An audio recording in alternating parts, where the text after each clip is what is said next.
भारत की पवित्र भूमि पर अनेक संतों और महापुरुषों ने जन्म लिया, जिन्होंने अपने ज्ञान और विचारों से पूरी दुनिया को दिशा दी।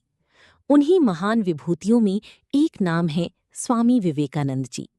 उनका जीवन केवल एक साधु का जीवन नहीं था, बल्कि युवाओं के लिए प्रेरणा, आत्मविश्वास और राष्ट्रभक्ति का संदेश था। स्वामी विवेकानंद जी का जन्म 12 जनवरी 1883 को कोलकाता में हुआ था। उनका बचपन का नाम नरेंद्र नाथ दत्त था। उनके पिता विश्वनाथ दत्त एक प्रसिद्ध वकील थी और माता भुवनेश्वरी देवी धार्मिक और संस्कारी महिला थीं। बचपन से ही नरेंद्र बहुत तेज बुद्धि वाली थी। उन्हें संगीत, व्यायाम और पढ़ाई में विशेष रुचि थी। लेकिन उनके मन में हमेशा एक प्रश्न उठता था, क्या भगवान सच में हैं? वे हर संत और महात्मा से यही पूछती थी, क्या आपने भगवान को देखा है? एक दिन उनकी मुलाकात रामकृष्ण परमहंस से हुई। नरेंद्र ने वही प्रश्न उनसे भी पूछा।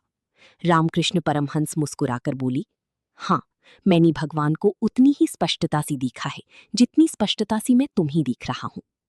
ये उत्तर नरेंद्र की जीवन को बदल गया। धीरे धीरे वे रामकृष्ण परमहंस की शिष्य बन गए। उन्होंने सीखा कि मानव सेवा ही सबसे बड़ी ईश्वर सेवा है। कुछ समय बाद नरेंद्र के पिता का देहांत हो गया। घर की आर्थिक स्थिति बहुत खराब हो गई।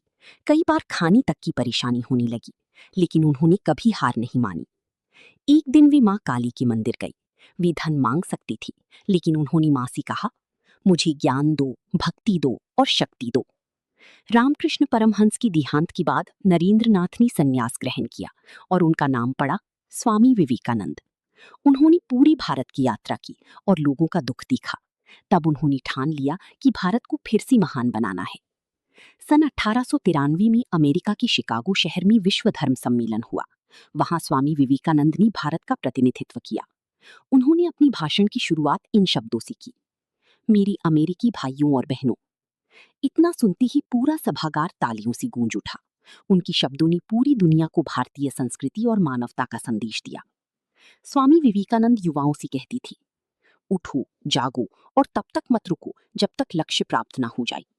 उन्होंने रामकृष्ण मिशन की स्थापना की, जो आज भी सेवा और मानवता का कार्य कर रहा है।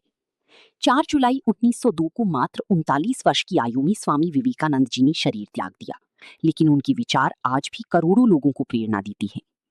उनका जीवन हमें सिखाता है कि आत्मविश्वास, मेहनत और सेवा से इंसान दुनिया बदल सकता है। खुद को कमजोर समझना सबसे बड़ा पाप है। उठो, जागो और अपने सपनों को सच कर दिखाओ।